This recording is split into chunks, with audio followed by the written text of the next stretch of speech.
G'day everyone, it's Brett here from BWCflies. Tonight we're going to tie the FW shrimp. So this is a redo of an Instagram live video that we did a couple of weeks ago. And this is the step-by-step process for those people that want to tie their own, or for those people that have bought the FW shrimp kit off of our website. So we'll go through all of the bits and pieces and then show you all the steps that you need to be able to complete that fly. So first of all, what we'll go through is the materials that you need. So we've got some slinky fibre in olive, really nice colour for this particular fly. We use the Arex TP610 hook for this particular model, and the size 2 is really nice for it. We have some easy shrimp eyes in the fluorescent green. Those eyes are just really nice on the front of this fly. Acts as a bit of a hot spot and a bit of a trigger point. Over the back of the body, we use the Pro Sport Fisher WOE shrimp shells. This is the medium size and it's in the olive colour as well, just to match the fly. The legs that we'll put on at the front are the Rainey's barred rubber legs in the medium size, and this colour's the neon green and black. This really stands out in the water and matches those eyes just nicely. And then the dubbing that we use, excuse my pack, this one's a little bit old, but this is UV2 Seal X. Is the dubbing colour. So we're going to have to make this work for what I've got left in there. And I think it's the dark olive. Yeah, the dark olive colour. So that's really nice. Then the equipment that you'll need is you'll need some resin, preferably a flex type of formula, and then your torch to set the resin. You'll need your basic scissors. So these are 5-inch Loon razor scissors with a little adjustable tensioner there. They're really nice. Dubbing brush, also from Loon. You will need some wax to just help apply the dubbing to the thread. And then of course you'll need your vise, your bobbin. This one's loaded with 210 denier thread. This one's from Danville's. So they make really nice threads. Particularly the flat waxed, I really like using it. So all we've done to start off with is we've put the hook in the vise and I've just put a little bit of a layer down of the thread. So on this particular fly, you can either have structure guards on the front or you can leave them off. So for the purpose of the demo, I'll put them on. All right, so what I've got here is a piece of 50-pound fluorocarbon that I've just folded in half. I'm just going to put that on underneath the bottom of the hook here, so I'm just going to tie that in. Just pinched it, tie it in there just like so. And this is the kind of fly that you want to sink down, you know, near the tree stumps or down the leading edge of a weed bank or something like that. Just going to clip those a little bit so they're not too long while I tie. So you should be able to see that. It's folded in half, and at the moment they hang straight out, but at the end we'll actually put those into shape. Then from there we're just going to advance our thread all the way to above the barb of that hook. So if that's sitting there nice and still, should be able to see that is running vertical. Okay. Then the first part, oh, excuse me while I just find another tool. The first part is to put on a small clump of the olive slinky fibre to just probably about the size of a match, maybe a little bit skinnier than that when it's when you can press it down. I'm just getting rid of the really small fibres out of there. You can see that's already got a bit of a taper to it, so it doesn't need Don't need to do too much with that. And over the top, I'm just going to bind that in. Just like so. Give it a little bit of a flare out.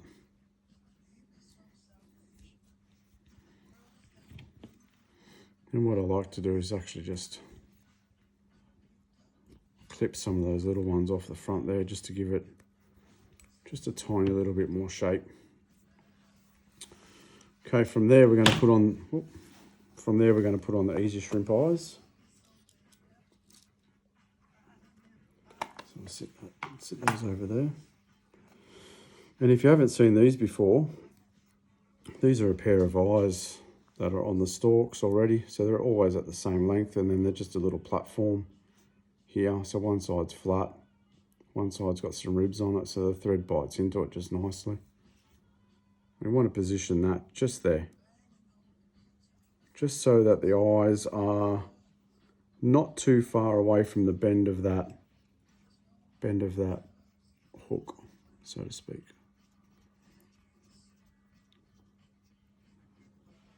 And just like that, give them a little bit of a play around.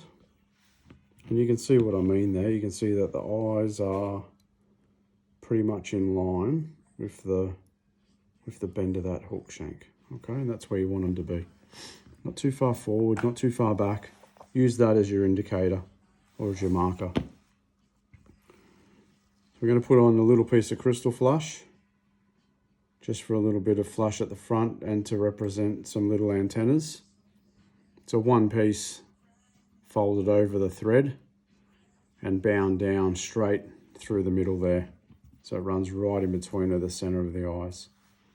Just cut that off to length. Then the second part of building the head is to get another tuft of slinky fiber. Trim them up. And then just make sure that it's got a bit of a taper to it. You can pull out the really long ones.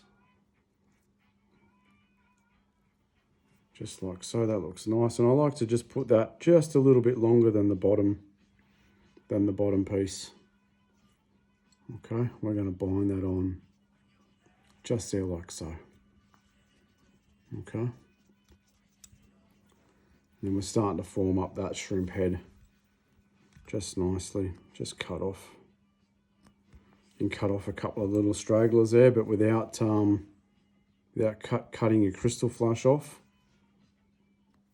Just like so, just nice. Okay, so from here we're going to put on a little piece of dubbing.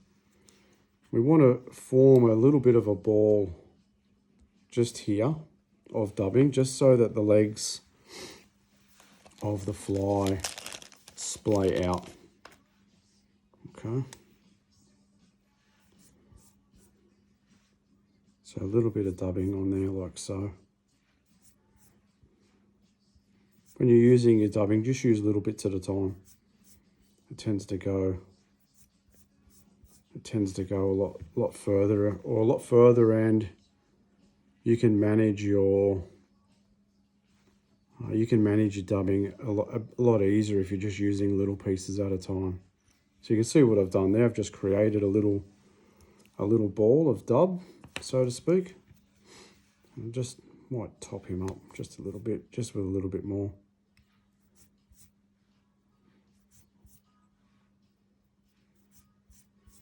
Just like so. Not too tight. Yeah, that looks a bit better. Then with my brush, I actually just like to pull the top fibers out a little bit down in between the eyes there. Just like so. You start to form that little bit of a shrimp head. Okay. Then the next step is to tie in your legs. So the same way that I tied in the crystal flush is the same way that I tie in the legs. So I'm just going to clip 2 of those off, feed one around the thread, and tie it on there just like so, bind it in and push it up nice and tight behind that ball of dubbing, and then that way you'll get them to flare, you'll get that leg to flare out just nicely. So you might be able to see this a bit better on that side of the camera, just like so. Okay. And you can see what I'm doing there, just holding those legs and binding them in. And then that's how they should be looking at the side profile, just so far, I suppose. So you get those legs to kick out nice and wide. Okay. All right. So we're going to keep doing a little bit more dubbing, just a bit here, just behind those legs. If you wanted to put a hot spot of dubbing in on the fly, then this is the place to do it, would be right here. We're just going to fill that in with a little bit more dub. Now to attach the shrimp shell, what we do at this point is put in a length of, just a length of mono. So this stuff that I use is about 15 pound, but you can use whatever that you have already in your kit. And what I'm going to do is just tie that in straight underneath there like so. Okay. So you can see that I've just bound that in. So the mono is just going to sit there for when we need it in a little while. Okay. So you can park that out of the way, put it in your material clip or something like that. A little bit more wax. And then a bit more dubbing. We're just going to dub down the rest of the body and cover up that thread work.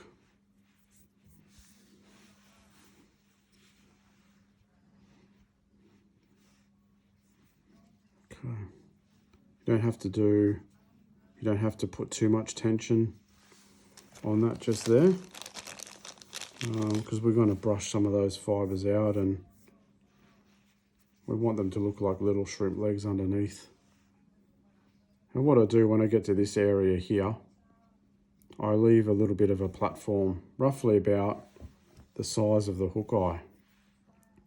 So you can see I've stopped my dubbing here and there's about that much space left, because what I want to do from this point is that I want to sit the shrimp shell on and bind the tail and bind that tail in. So if you keep advancing too far towards the hook eye, you're really going to start to congest that fly up. So always give yourself a little bit of space. And you can see what I've done there. I've just held the shrimp shell in position and bound that little last segment on. And what I want to do is, when I've tied that on, I want that shrimp shell to finish just in the middle of the eyes there. So I'm not sure if you can see that, but you should be able to. Anyway, from the mono, or with the mono, now we're just I hold the shrimp shell in place and just give it a little bit of a wrap. It's not too firm. I'm not really compressing down on it too much. I'm just creating a tiny little segment and holding it in place and holding some of that dubbing in place, and then finishing it off underneath the tail.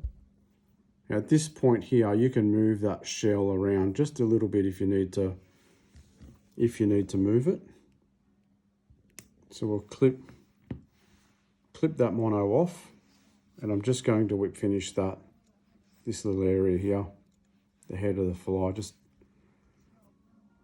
like so. So there's one, and then here comes the second one. Okay, and then there's the second whip finish, just to lock all that down. Then we're going to clip those threads off. Okay, now with your dubbing brush, you can actually get under there and just pull some of those fibers out that have been trapped up. either through just your normal dubbing process or with that bit of mono that we used under there as well. So just pull them out just to represent the shrimp legs, just like so. Get up there underneath the head, pull some of those ones out. You can manipulate them forward a little bit. Okay, so we're happy with that. We've got the shell in place, the eyes are in place. We've got some nice little translucent looking shrimp legs underneath the fly. We've got our kicker legs in place and we'll trim them in a second. So we're ready now to apply the thin coating of resin over the top of the shell here. Okay, so with your resin, what I do is just put a little bit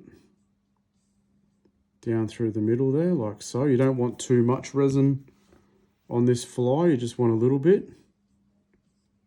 And then with my bodkin, I just massage that resin towards the edge of the shell.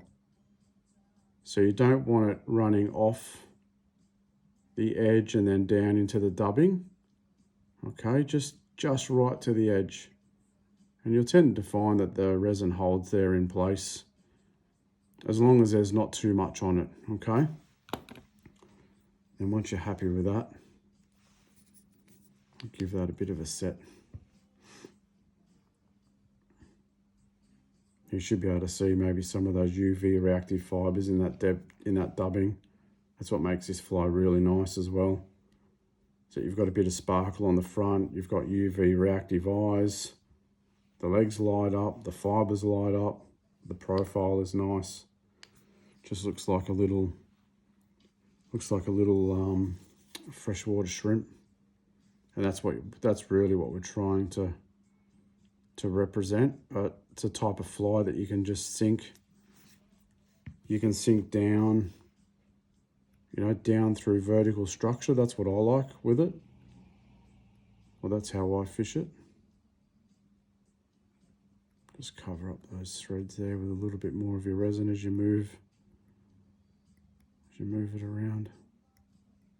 So you would have seen that I only put a tiny little drop on there of that resin, of just pushing it around with the bodkin. And we'll set that just like so.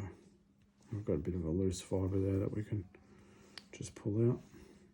Anyway, that's the end of the tie. But from this point here, we're going to bend those little guards.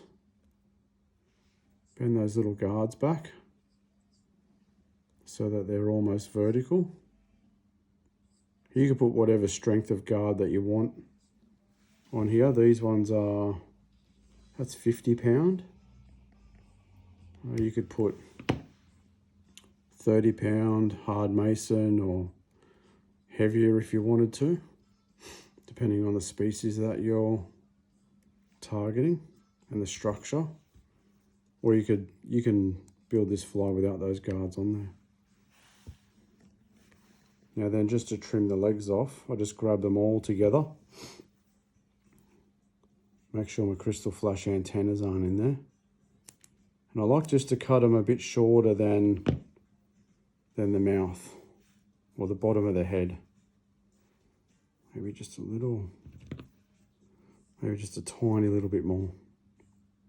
Not too much. Sometimes it's only a game of micromillimeters to get them right. Anyway, that's it. That's the FW shrimp in a step-by-step tutorial. Okay, so you have that nice profile, those little kicker legs. You can see that you don't have to do too much to that fly with your fly line to get that moving as it sinks down, down the trees or down the weed bed, down the dark pocket of the log. So that's it. Really, really good bass fly, that one. I fish this one a lot locally from the kayak. So it's accounted for some really nice fish. So anyway, I recommend that you give that a bit of a go. It's a pretty simple fly to tie, but it's super effective, especially if you've got bass in your system that feed a lot on shrimps. So that's really cool. No, can't get the focus. There we go. We're done. But thanks very much for watching that. I hope you've learned something from the tying tutorial of the FW shrimp, and perhaps you can apply some of those techniques to your own tying, but or to your own fishing. But that's it. It's the FW shrimp. It's been in our range for a couple of years and really simple but really effective fly. Thanks very much for watching and hope to see you next time. Ta. Thank you.